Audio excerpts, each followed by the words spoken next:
Hello and welcome to the Amateur Austenite. My name is Frances Duncan. I am an author and the founder of the Jane Austen Society of New Zealand. My co-host is my friend Sian. Good evening.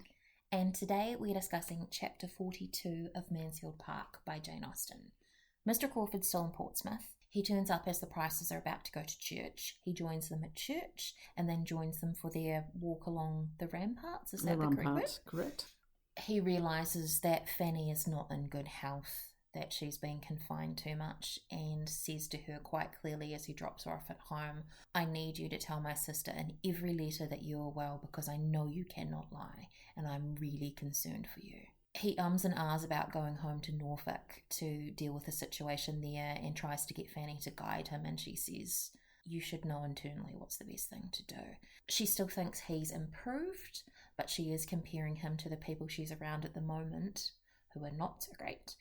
But she hopes that his improvement means that he will realise that he's upsetting her and stop. Fanny draws a clear comparison between Lady Bertram and Mrs. Price. 20 years. It grieved her to the heart to think of the contrast between them, to think that where nature had made so little difference, circumstances should have made so much. Mrs. Price is younger, but she looks older than Lady Bertram. She's more worn. A, she's had more children. B, she's lived in Portsmouth, which is not a healthy environment in comparison to Mansfield. And of course, she's had a lot more burdens upon her. She's had a very busy life and pressured. Yes. And money's been short. She has an invalid husband who drinks. Do we know what happened to Mr. Price?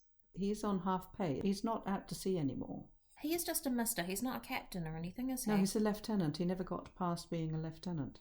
He really is quite useless. What an awful thing to say. Unlike his son, William, who now has got a patron.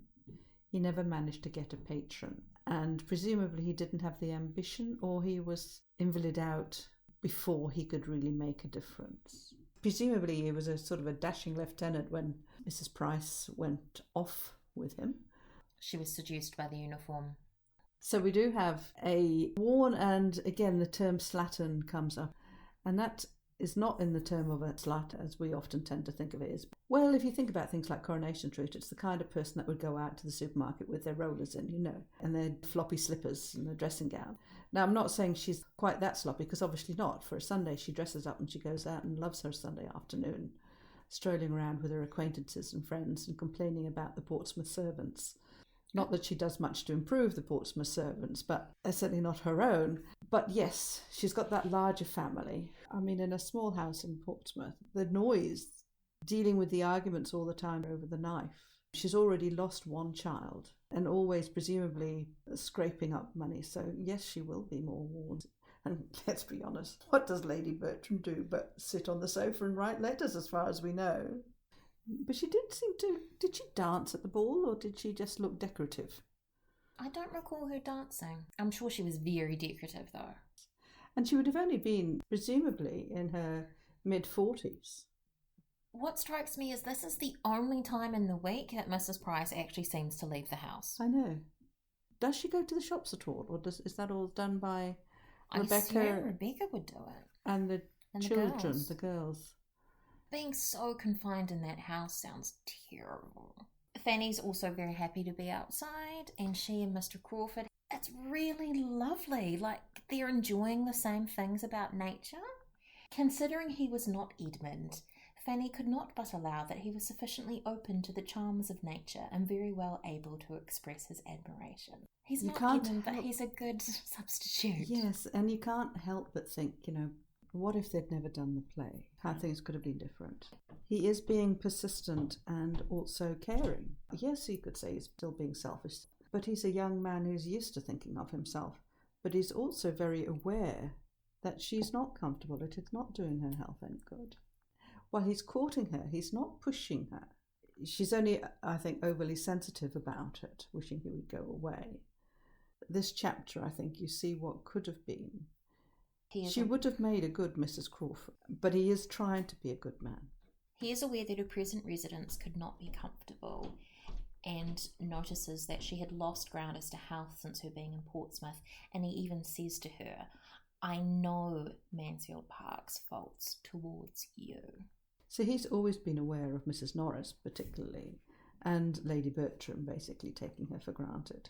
I was getting really emotional reading his speeches to her. I could actually feel him getting upset about the situation that she was in and that she might get left there, forgotten, and how bad it's going to be for her. And he says to her, you have to positively say in every letter to Mary, I am well, and I know you cannot speak or write a falsehood. He does know her character quite well. He does know that she is a very honest. That's part of the attraction for him, I think, is there is no deception about Fanny. But if he knows her that well, I guess he does know that who he is not acceptable to her. That's why he's changing. Why he's trying to change.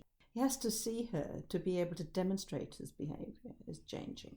Because he talks about his agent, the mischief such a man does on an estate, both as to the credit of his employer and the welfare of the poor. He's trying to be good. And he asks her advice and she says, you know very well what is right. When you give me your opinion, I always know what is right. Your judgment is my rule of right. And she pushes this back on him. We have all a better guide in ourselves if we would attend to it than any other person can be. And that potentially, I think, is foreboding or forewarning. Presumably he's been used to just doing what he likes, not necessarily taking the care of his estate as much as he should do. Presumably he's been used to taking advice from the Admiral about his ordinary life, but his Admiral won't be in a position to be able to advise him on estate management. He's actually acknowledging her superiority in this space, that she actually does understand what's required to manage and run a good estate. That's actually very mature of him, recognising her advice is truly worthwhile. But what she's saying is that you need to know these things for yourself. Can he ever really be a good person then if he doesn't have this internal motivation? That's potentially the message I think we're getting here. It's rather like, does he need to be told what is right? Because he doesn't understand. He's too easily swayed by the situation or other people around him. It's not that he's a weak man per se, but maybe he needs that second opinion all the time. I'm still wondering if he's manipulating the situation to his advantage or whether he's being polite. He says that he can't come to dinner. He pretends to be waited for elsewhere. Is that him just being polite or is that him manipulating the situation? And then somehow he ends up between the misprices. I think that's what anybody courting would do. You'd try to get between the pair of them, would you not? So you got both of them on the other side. So you got Susan on one side and her on the other side. It's manipulative, but I don't see it any more than actually what any courting young gentleman would want to do. But see, it also seems like the polite thing to do. They're the two young ladies. It could have been quite easy for him to have just escorted Fanny and ignored Susan. That would have been seen as perfectly reasonable. And presumably Mrs. Price is too busy talking to her acquaintances to notice. Or so, to so for him Susan to would have her. had to have stood behind him and escorted the other children. It is quite a positive gesture. Fanny's thoughts on it are quite funny. She did not know how to prevent or put an end to it. It had already happened and she's like, how do I prevent this thing? Oh no, how do I stop it? Because she doesn't want to raise expectations again. She doesn't want to be seen to be looking as if she's changing her mind. Now, we could say here that she's actually demonstrating a certain amount of obstinacy and pig-headedness. I wonder if he ever sat down and apologised for his poor behaviour during the play. Because when he did talk about it a little bit, it was more about, it was a bit of fun and they took it too far. But if he actually said, yeah, actually, I wasn't wrong. This was inappropriate. Obviously, once Maria was engaged, it behoved me to stand back and not be, if he'd actually acknowledged that he was being naughty, would she have been able to forgive him for acknowledging his bad behaviour? Because he doesn't really acknowledge it in anywhere. And he may not realise it's a bad thing unless she points it out. Like he's saying, Yes. he needs her to be his conscience. What should he do? Maybe he will not realise that that's a bad thing until she says, this is why I don't like you, because you behave this way. And him go, oh, now I know that's a bad thing. I know, and unfortunately, you see, because he's influenced by the likes of Mary and the Admiral, and even Mrs. Grant, he's never had to think about people or women in less fortunate positions, the impression. It's all still a game. He is a flawed character. He's not a Wickham character. He's not trying to marry anyone for their money or trying to seduce young girls, because let's be fair, Wickham was grooming young girls. Yes. And that's very objectionable. Yes. So he would have been, 27 when he basically tried to seduce Georgiana at 15. Oh, that's so gross. And people are like, it was fine at the time. It was actually still quite young to marry. But actually it was fine at the time. The legal age of marriage, I think, was 14. The legal age of marriage in New Zealand is 16. Mm-hmm. But that doesn't mean that it's okay for a 25-year-old to be dating a 16-year-old. But I liked older men when I was that age. I know, but the older men shouldn't be liking you. It's on them to go, this is kind of gross.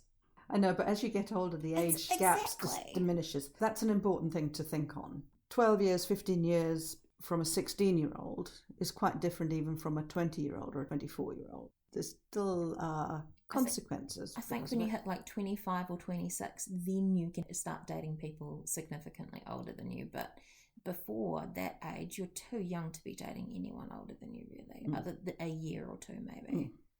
Mr. Crawford leaves and Fanny's quite down. He's the first civilised conversation she's had in a month.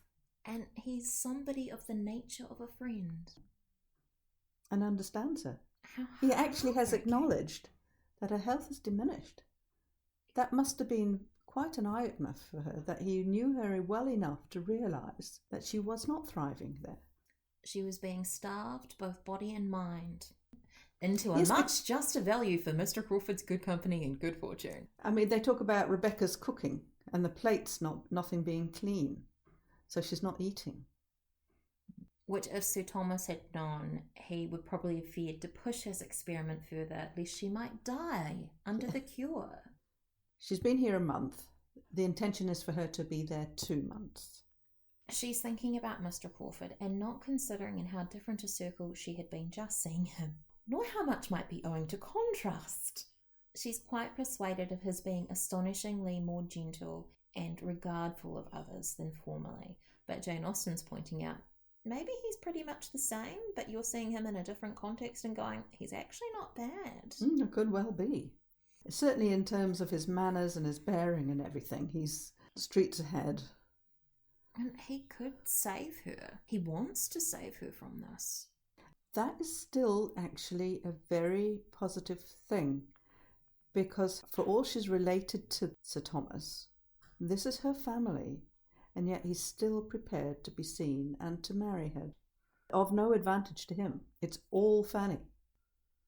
Which is kind of lovely that he cares about her for who she is, not for her situation. No. Not for her money that she could bring, because she can't bring any. She can't bring status or money. She takes his change a little bit far, though, in her head, thinking that surely he couldn't much longer persevere in a pursuit so distressing to her. That is optimistic, isn't she? But also she's not pointing out to him how distressing it is to her. No. I don't want to victim blame. I feel like I'm probably going to. But she's not pushing him away at this point. She's actually glad to see him, and he is behaving really well. It makes it difficult. Is she encouraging him? No, but it's a really difficult situation. Here's a guy she's rejected, and could it be that he turns up and says, I want to maintain friends? And she's like, that's cool. But would her continuing to be friends with him be seen as leading him on in some way? Whatever she does, she's going to be the bad guy. She's either leading him on by continuing to be friends with him, or she's completely heartless by saying, we can't be friends. It is a tricky choice, isn't it? In today's times, what we could say is I don't want to be a partner to you. It's that terrible line, as but we can still be friends.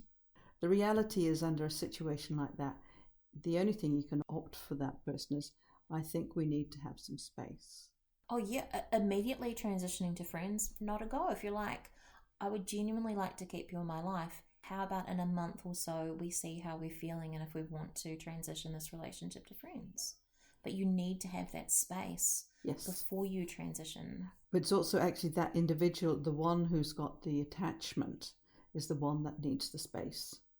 Because without that space, their expectations or their desires or their wishful thinking will always want for more. I think it's actually an unfair burden. It's very hard because I've been in both sides of the situation.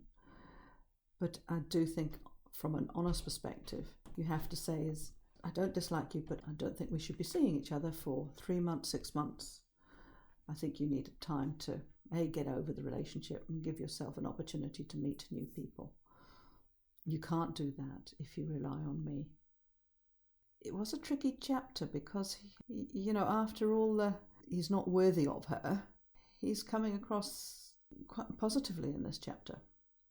And that is our summary of chapter 42 of Mansfield Park by Jane Austen.